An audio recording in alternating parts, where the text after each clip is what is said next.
मित्रों नमस्कार। आज हम यात्रा पर चर्चा करेंगे। यात्रा का जो प्रारंभ होता है वह एक विदाई से होता है। अब हमें विदा किया जाए या न किया जाए, लेकिन हम विदा होते हैं। और शहरों में जब हम अकेले रह रहे होते हैं, आम तौर पर हम दरवाजे पर खुद ही ताला लगाते हैं और अपनी यात्रा का प्रारंभ कर देते हैं। ऐसे में हमको घर पर कोई छोड़ता नहीं, यानी घर से हमें कोई विदा करता नहीं। हम खुद ही रोज़ अपनी यात्रा के लिए विदा हो लेते हैं। तो घर का छूटना या घर से छोड़ने के समय जिस तरह की भाव, मनोदशा या फिर यात्रा की शुरुआत में हम क्या सोचते समझते हैं, उसी बात को यहाँ समझने कहने की कोशिश कर रहा हूँ। आपको अच्छा लगे तो इस बात को आगे बढ़ाइए। और आगे जो बात कर रहा हूँ उसमें उसी गांव और उसी के प्रतीकों की दृश्य आप देखेंगे। मुझे लगता है कि लगातार मुझे देखते रहना कोई बहुत ज़रूरी नहीं है, बस अपनी बात आगे होनी चाहिए। तो आइए उसी बात को कहते हैं, करते हैं और एक दूसरे की सुनते हैं, क्योंकि हम सब ने एक यात्रा की है और हमारे अपने अनुभव हैं। तो आइए मैं अपनी बात आपसे कर रहा हूँ और उसी को लेकर आगे बढ़ते हैं। जीवन के यात्रा की शुरुआत हमेशा कहीं न कहीं से तो होती ही है और हम सबको किसी सफ़र पर निकलना ही पड़ता है। और इस निकलने की जो प्रक्रिया है, मतलब जब घर से हम निकलते हैं, उसमें विदाई भी अपनी एक अहम भूमिका रखती है कि आप कैसी स्मृतियों के साथ अपना घर छोड़कर जाते हैं। सोचिए, किसी निर्जन में रहने वाला आदमी जो बहुत बड़े शहर में जाता है, जहाँ ढेर सारी सुख सुविधाएं होती हैं, लेकिन वह अपने गांव घर लौटकर ज़रूर आना चाहता है। तो उसके पीछे की वजह क्या है?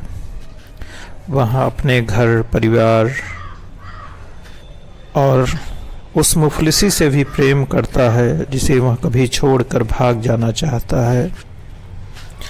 और बहुत कुछ हासिल कर लेने के बाद भी वह जिन चीज़ों को बचपन में जिया है उसे ही वापस पाना चाहता है। और अपने ज़िंदगी का सबसे हसीन पल उसी को कहता है, जिसे कभी गरीबी, मुफलिसी, नाकामी और न जाने क्या क्या कहा जाता है। क्योंकि उस वक्त जो उसके ज़िंदगी में सुकून था, वह सब कुछ मिल जाने के बाद भी अब नहीं मिलता। ढेर सारी सुख सुविधाएं हैं, एक बहुत बड़ा कमरा है, मनमाफिक बिस्तर भी है, पर भूख और नींद अब वैसी नहीं लगती।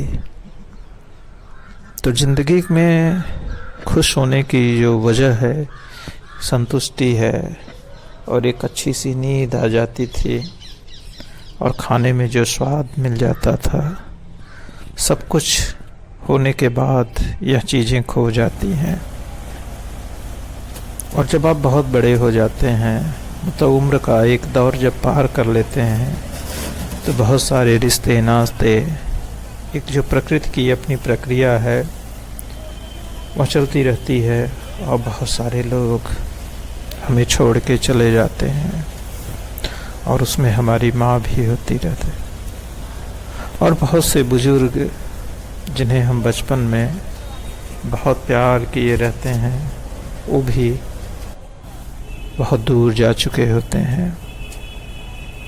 और उन्हीं स्मृतियों के सहारे हम जीते रहते हैं।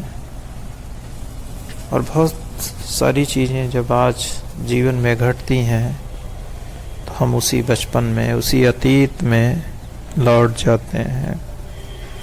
तो यही विदा होने की प्रक्रिया कैसे हुआ करती थी, हमारे साथ कौन कौन रहता करता था, उसी की चर्चा करते हैं। तो यहाँ स्मृति कुछ इसी तरह से है और उसी की बात है।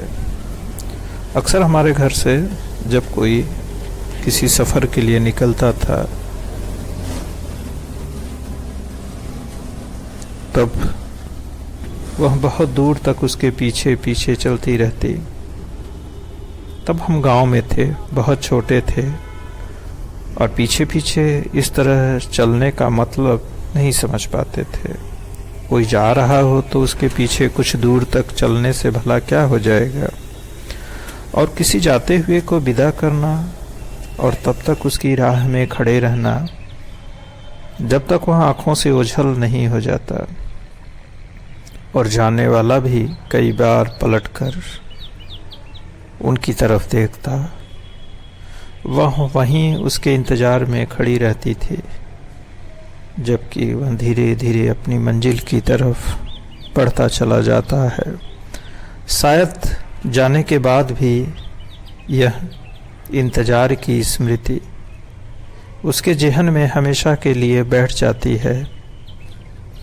उसे लौट कर आना है, क्योंकि उसके इंतज़ार में जिस रास्ते से वह आया था वहीं पर अब भी कोई वैसे ही ठहरा हुआ है।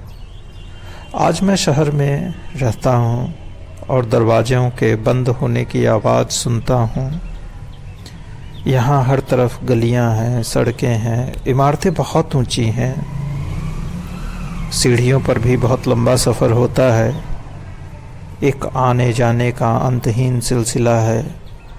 हमारी आँखों के सामने से कोई बहुत जल्दी विदा हो जाता है, या यूँ कहें पलक झपकते ही ओझल हो जाता है और उसका जाना दिखाई नहीं पड़ता है। हम दरवाजे पर खड़े होते हैं। एक आदत बन गई है, क्योंकि गांव में विदा करने की कुछ ऐसी ही परंपरा हुआ करते थे और उसके ओझल होने में बिल्कुल भी वक्त नहीं लगता। खैर, दरवाजे पे कुछ देर खड़े होना चाहिए, चाहे जाने वाला कितनी भी जल्दी नज़रों से दूर हो जाए। चलिए बात कुछ आगे बढ़ाते हैं अपने शहर में और खुद को खूबसूरत स्मृतियों से गढ़ते हैं। इसके लिए बस थोड़ी देर दरवाज़ा खुला रखना है और जाने वाले को बस जाने देना है। कुछ करना भी नहीं है, चुपचाप वहीं खड़े रहना है।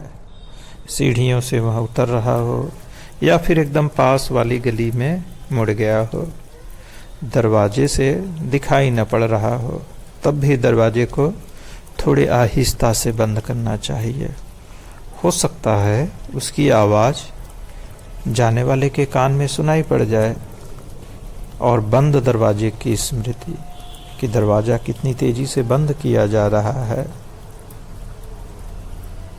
उसके अंदर पड़ जाए। साकल चढ़ाने वाले पर,